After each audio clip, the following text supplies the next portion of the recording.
Hello, my name is Tim Lowry. I am a storyteller from Summerville, South Carolina, and I love to tell the story of the wide-mouthed frog. You may have heard me tell that tale. That's what I call my signature story. I tell it everywhere I go, especially to young boys and girls.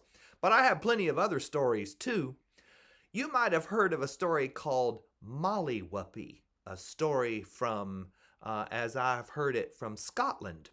Well, there were many Scottish people and Irish people and people who were Scottish living in Ireland, those were called the Scots-Irish, who immigrated to this country and lived in the Appalachian Mountains. They remembered the old stories, but over the years that they lived in Appalachia, they started to tell them in an Appalachian way.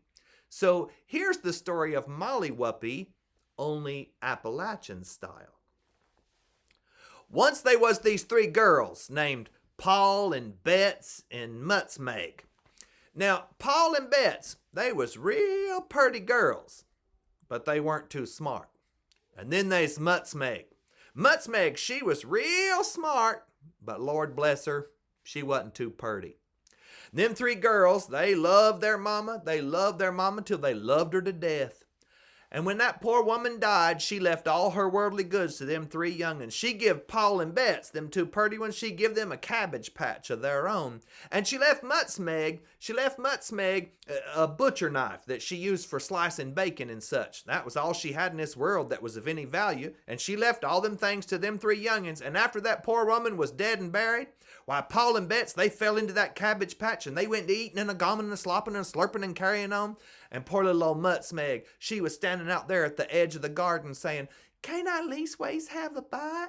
And them old mean, hateful sisters of hern, they said, "No, you ugly old thing, you get away from here and leave us alone. You chew on that knife a while." Well, you can't chew on a knife.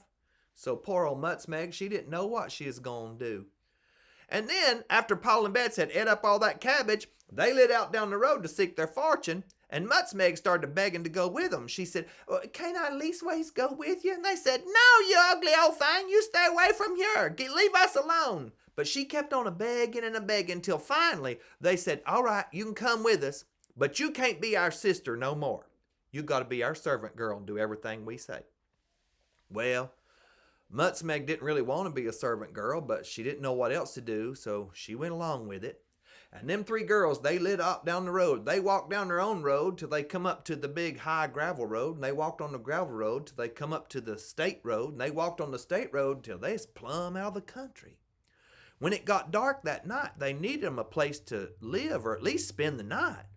And they seen over in the woods, there's a little house had a candle burning in the window. And back in them times, if you lit a candle, put a light up in your window, is a signal to travelers on the road that you'd take in lodgers. So Paul and Bets, they'd run right over there to that house, and they shoved Mutsmeg behind them. They said, "Now you just hush up, you ugly thing, and let us do all the talking."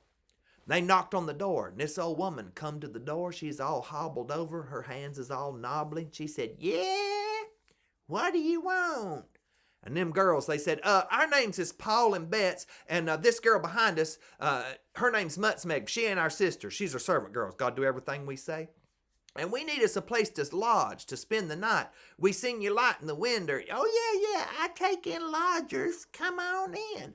And we won't be no trouble to you. We ain't got money to pay. But if you'll let us spend the night here, our servant girl, Mutsmeg, she'll sweep up your kitchen for you." "Oh, I need somebody that sweeps good. Come on in. And we won't eat no food.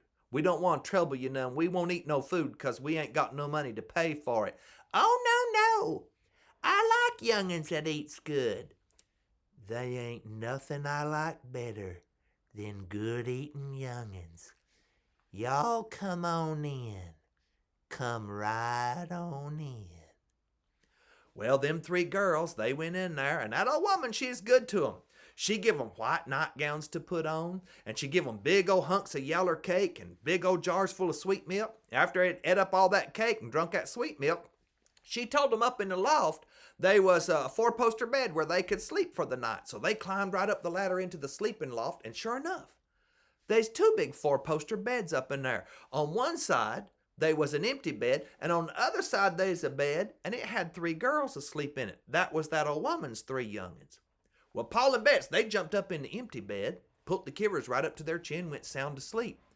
But Mutsmeg, she was just standing there in the middle of the floor listening to the sounds in that place. She could hear that old woman downstairs a-rocking back and forth on her creaky rocking chair. She could hear her knitting needles a-clicking while she was working by the firelight. And then old Mutsmeg heard something walking up the gravel pathway outside the house. She heard something step up on the front porch. She heard the door latch lift up, and the door swung open wide, and all of a sudden there's a big old voice that, "Oh, where's my supper?" Old Mutsmeg run to the edge of the loft and looked over the edge of the sleeping loft. There's a big old booger man down there. Woo! He's the ugliest thing. He had long, black, greasy hair hanging down the back of his head, big old, long, warty nose, ugliest face you ever seen, and he is a-fussing at that old woman because she didn't have him up no food to eat. That old woman, she said, "Oh, now hush up, you hateful, ugly thing. I got 3 girls right up there in the loft. If you're to yank them out by the hair of the head and wring their necks for me, I'll fry them up for your supper." "How am I going to tell them from your 3 girls?" said that old booger man. "Oh, that's easy," said that old woman. "My girls got nightcaps on their head." Well, when Mutsmeg heard that, she run over there to that opposite bed, and she snatched them nightcaps off them 3 youngins and stuck one on her own head and one on them 2 sisters of hern, and then she jumped up in the bed and put the covers right up to her chin and pretended to be sound asleep. Well, that big old booger man, he reached up in that sleeping loft and socked his hand down on the top of them nightcaps. He felt them nightcaps, so he left them youngins alone. He reached over in on the other side and felt hold of 3 bare heads, and he yanked them out. Ooh, and them youngins started kicking and screaming and squalling. That old woman seen he jerked up the wrong kids, and she grabbed up her soup ladle and she started pounding that old man in the head. And while they was a-fighting and fitting and fussing and carrying on, old Mutsmeg, she took her knife out that her mama had left her, and she cut up all the quilts on them beds and tied all the strips together and made her a big long rope. And she come a-climbing down out the window, and Paul and Bets come a-climbing down right behind her, and they took off a running until they was far away from that place. Well, by morning, they had run up to a big old castle where a king lived. And that king took 'em in, and he told them girls that old witch woman, she was an awful thing. Said she had caught a big white horse of his'n, and he had tried every way in the world to get that horse back, and she wouldn't let it loose. And then he said that booger man she is married to, he's worser than she was, 'cause if he caught you, he'd cook you and eat you. He said he wished it every way in the world. He wished he could get that horse back. Well, Mutsmeg wanted to know what he'd give if she could get it back for him. He said he'd give a sack of gold. Paul and Bets, they right quick like said they's too pretty to go on some crazy witch hunt. They wasn't going to do that. But Mutsmeg said she'd go back by herself. She's going to give it a try. So old Mutsmeg, she went right back down to that old witch's place. And when that old woman was outside scratching around in her garden, hoeing in onions and things, Mutsmeg went right in the house, and she hid in the chimney corner, right in the shadows where she couldn't be seen good. And that night, that old witch woman was stirring up a big pot of soup over the fire. And every time she'd turn to get something for the soup, Mutsmeg jump out from her hiding place, and she'd grab up the salt, and she'd pour some salt into that soup pot. And then she'd jump back to her hiding place, stay hid in the shadows. That old woman, she'd stir that soup pot round and round. When she'd turn to get something, old Mutsmeg jump out, pour some more salt in that soup, and jump back. After a while, that old woman had stirred up a big old salty brine. Only she didn't know it, 'cause it's Mutsmeg that was putting too much salt in there. In a little while, that booger man come home for his supper. He grabbed up a big spoon, stuck it down that pot, slurped up some of that soup. He said, "Oh, woman, you done ruined this soup. It tastes awful, too much salt in it." She said, "Oh, now I just put in just a pinch." He said, "No, you ruined it. Tastes like pickle juice. Go down the river and get me a bucket of water to slurp down. I gotta wash this taste out of my mouth." That old witch woman, she said, "I can't go down the river now on account it's dark and I'm scared of the dark." "Aw, throw out your light ball." Well, that old witch woman had her a magic light ball, and she flung it out down there by the river, and that's where Mutsmeg was, a-waiting on it. She caught it on the end of her knife and squinched it out in the water, and when that old witch come a-walking down there, she couldn't see where she is a-going, and she tripped over a root and bloop, fell down the river and drowned herself. Mutsmeg run to the barn.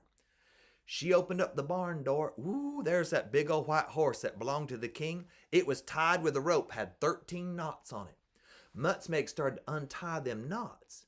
While she was working on them knots, that horse, he got spooked, and he jerked his head up. He had on a silver bridle with all kinds of pretty little bells hanging on it on account he is a king's horse. And when he jerked his head up like that, all them little bells went, and that booger man up at the house heard that, and he come running down to the barn, and he flung the barn door open. He looked around, and he said, somebody in here a messing with my horse. But Mutsmeg was hid behind the barn door. So he went back up to the house. Mutsmeg come out from her hiding place, and she started working on them knots, trying to untie them.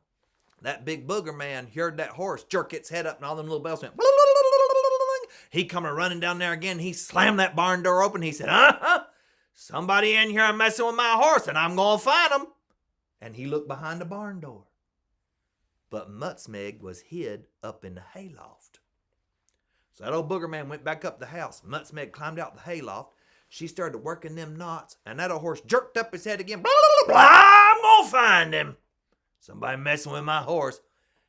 And that old booger man looked behind the door, and he looked up in the hayloft. But Mutsmeg, she was hid right up underneath the horse's tail. Well, that booger man got ready to leave the barn again, and as he started out, he petted that old horse on the head. He run his hand all down its neck and across its withers, and he started to slap that old horse in the rump. When he started to slap that old horse in the rump, he said, look there. My horse got too many legs in the hind end. He jerked up that old horse's tail. There stood Mutsmeg under the horse's tail. He grabbed a hold of her. He said, I got you. Now I'm going to cook you and eat you. He crammed old Mutsmeg down in a sack, carried that sack back up to the house, and he hung that sack up on a hook. He started pacing back and forth, trying to figure out how he's going to cook up old Mutsmeg. Old Mutsmeg knew he was in a jam, because it's his old woman that usually done the cooking, and she done killed her or drowned her down by the river, and he didn't know where she is at. Mutsmeg's up there swinging back and forth in that sack. She said, Mr. Booger Man, if you're trying to figure out how to cook me, maybe you could fry me up in a pan. He said, how come you want to get fried in a pan? She said, well, it's kind of cold and drafty in your old house. If you was to fry me up in a pan, it'd warm me up good. That ain't what you gonna get. She said, well, that's all right. Maybe you could boil me in a pot.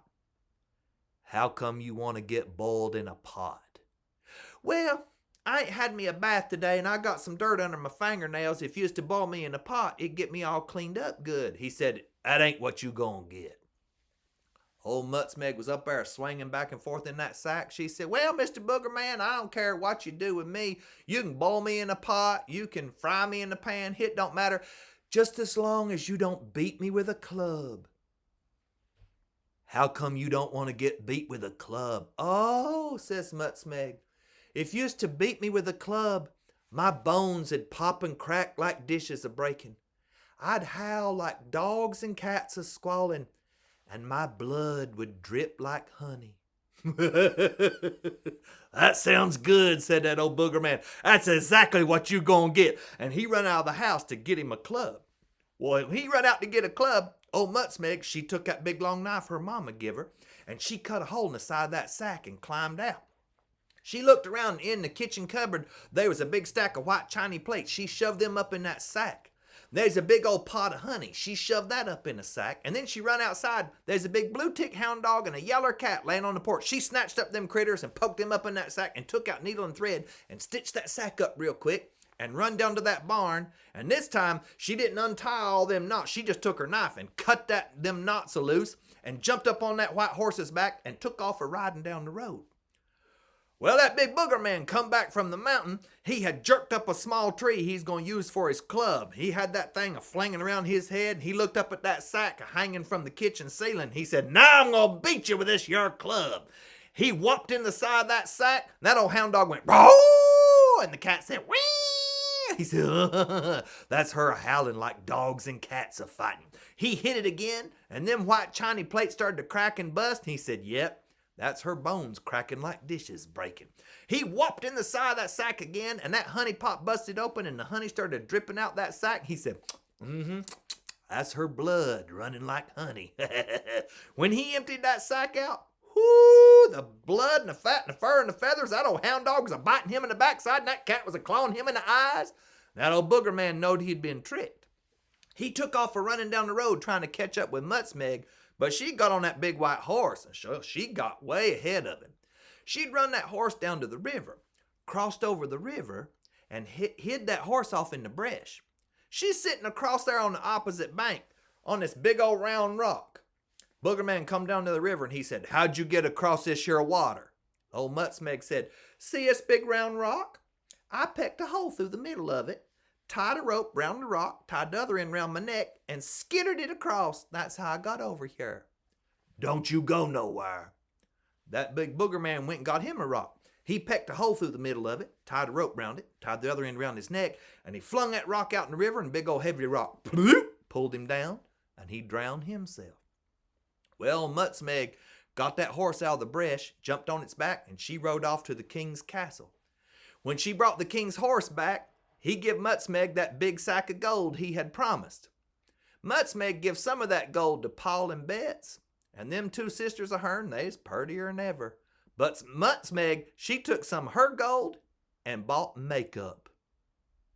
And that was the end of that.